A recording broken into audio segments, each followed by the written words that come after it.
নমস্কার। আজকে সেই ট্রানজিট নিয়ে একটু আলোচনা করব। ট্রানজিট বলতে দৈত্যগুরু বা দৈত্যাচার্য শুক্রদেব।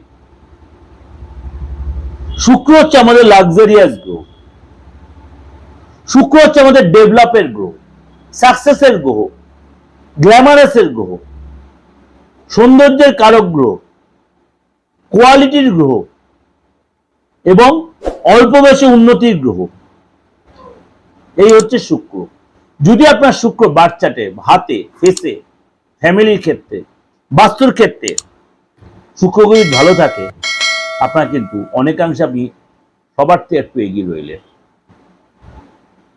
শুক্র এমনই একটা গ্রহ, অন্য সব গ্রহ হচ্ছে যদি শুক্র আপনার বার্থ চার্টে ভালো থাকে, আপনার কিন্তু পিছনে ফিরে দেখতে হবে না, খুব অল্প বয়সে আপনার ডেভেলপ আসবে। এই শুক্র এখন বসে রয়েছে আপনার বৃহস্পতির সাথে জুতি তৈরি করে। এই শুক্র গ্রহ বৃহস্পতির সাথে জুতি তৈরি করে বসে আছে আপনার।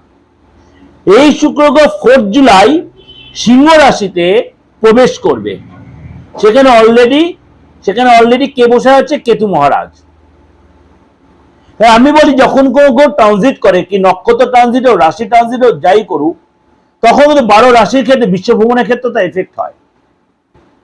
শুক্র যখন সিংহ রাশিতে প্রবেশ করছে, তখন সেখানে কেতুর সাথে জুতি তৈরি করে আপনার রাশির ক্ষেত্রেও কিন্তু একটা প্রভাব বিস্তার করবে। আপনার বিবাহিত লাইফের ক্ষেত্রে, পারিবারিক জীবনের ক্ষেত্রে, প্রেমের ক্ষেত্রে, ইকোনমিক সেক্টরের ক্ষেত্রে, সব ক্ষেত্রে তার কিন্তু একটা প্রভাব বিস্তার হবে। শুক্র এবং কেতুর এই জুতি আমাদের বাস্তবে যে অনেকটাই কিন্তু গুরুত্বপূর্ণ। শুক্র ভোগ, সুখ এবং বৈভবের কারক গ্রহ। কেতু হচ্ছে বৈরাগ্য, আধ্যাত্মিকতা, আকস্মিক বাধা বিচ্ছেদের কারক। তাহলে একজন হচ্ছে ভোগ করাবে, একজন বিচ্ছেদ করাবে, একজন আধ্যাত্মিকতা আনাবে, একজন আপনাকে বৈভব দেখায় প্রেম আনাবে। তাহলে দুটো দুরকম দিকে টানা হেঁচড়া হবে। এই যে বিপরীতগামী দুটো গ্রহ একসাথে জোট বাঁধলে আপনার যে ক্ষেত্রে কি উন্নতি হবে নাকি অবনতি হবে, না বাধা আসবে না অবস্ট্রাকশন আসবে, আপনার টানা পড়ে নেবে। কবে থেকে সেটা হবে? 4 জুলাই থেকে হবে। তো 4 জুলাই থেকে আপনার রাশির উপর কি এফেক্ট হবে, তার জন্য কিন্তু অবশ্যই প্রোগ্রামটা আপনার স্কিপ না করে, স্টপ না করে আপনার কিন্তু শুনতে হবে যে আপনার রাশির ক্ষেত্রে কোন কোন দিকে সতর্কতা, আপনার রাশির জন্য কোন কোন দিক দিয়ে সার্থকতা, কোন কোন দিকে আপনি ডেভেলপ পাবেন, কোন কোন দিকে আপনার আধ্যাত্মিকতা বাড়বে, আপনার কোন কোন দিকে আপনার প্রেমটা ডেভেলপ আসবে, কোন কোন দিকে আপনার ফাটকা ইনকাম হবে, কোন কোন দিকে আপনার সতর্কতা থাকতে হবে। শুক্র যদি কম্বাইন মানে যে খারাপ হবে এমন কোনো কথা নাই,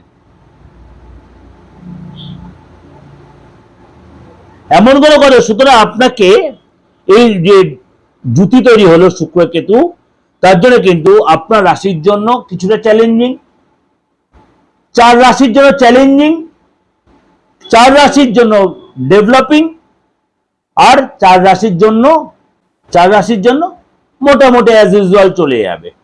আলোচনা করি জোডিয়াক সাইনের ধনু রাশি। ধনু রাশির জন্য কিন্তু আপনার জন্য এই সময় যথেষ্ট শুভ দেখা যাচ্ছে। নতুন প্ল্যান করে সেখানে সাকসেস পাবেন, অর্থ লাভ হবে, অর্থ লাভের যথেষ্ট যোগ তৈরি হবে। এছাড়া ট্রাভেলের যে ট্রাভেল করবেন, আপনি কর্মসূত্রে হোক বা আপনার ঘোরার সূত্রে যে কাজে আপনি ট্রাভেল করবেন, সেখানে কিন্তু আপনার যথেষ্ট ডেভেলপ, যথেষ্ট ঊর্জা থাকবে এবং যথেষ্ট লাভবান হবেন আপনি। এই সময় নতুন কোনো কাজ আপনি শুরু করতে পারেন। এই সময় নতুন কোনো কাজ শুরু করতে হবে, নতুন কাজ শুরু করলে সেখানে আপনি সাকসেস পান অবশ্যই। কোথায় কি কাজ শুরু করছে, কোথায় কি ইনভেস্ট করছে, অবশ্যই মাথা ঠান্ডা করে ডিসিশনে, তাহলে কিন্তু আপনি সেখানে লাভবান হবেন। তাড়াহুড়া করবেন না, ভুলে তাড়াহুড়া করবেন না, কারণ আপনার 9th হাউসে শুক্রের গমন হচ্ছে, আপনার জন্য কিন্তু অনেকটাই ডেভেলপ দেবে। আপনার মধ্যে আধ্যাত্মিক চেতনা বাড়বে, আপনার মধ্যে গেট আপ আসবে, আপনার মধ্যে গ্ল্যামারাস আসবে, আপনার মধ্যে কিন্তু এই সময় উন্নতির বাতাবরণ তৈরি হবে। আপনার দীর্ঘদিন যে কাজ আটকে ছিল সেখানে লাভবান হবেন আপনি। তাহলে বলে সেখানে কেতুও তো রয়েছে, থাকুক কেতু, কিন্তু সেখানে আপনি শুক্রের প্রভাবটা আপনি অনেকটা কার্যকরী ডিসিশন আপনি নিতে পারবেন। যে আপনার যদি ভালো লাগে বা উপকারে লাগে আমার এই প্রোগ্রাম, অবশ্যই সেটা সাবস্ক্রাইব করে নোটিফিকেশনটা অন করে রেখে আমার সাথে জুড়ে থাকবেন। প্রত্যেক দিন বা প্রত্যেকটা সময় নতুনত্ব প্রোগ্রাম দেওয়ার আপনাদের চেষ্টা করি, সেটা আপনার অনেকটাই উপকৃত হবেন। এবং এর সাথে সাথে আবার মাসিক, সাপ্তাহিক লটারি বা আদার্স রাশিফলগুলো আপনি পাবেন।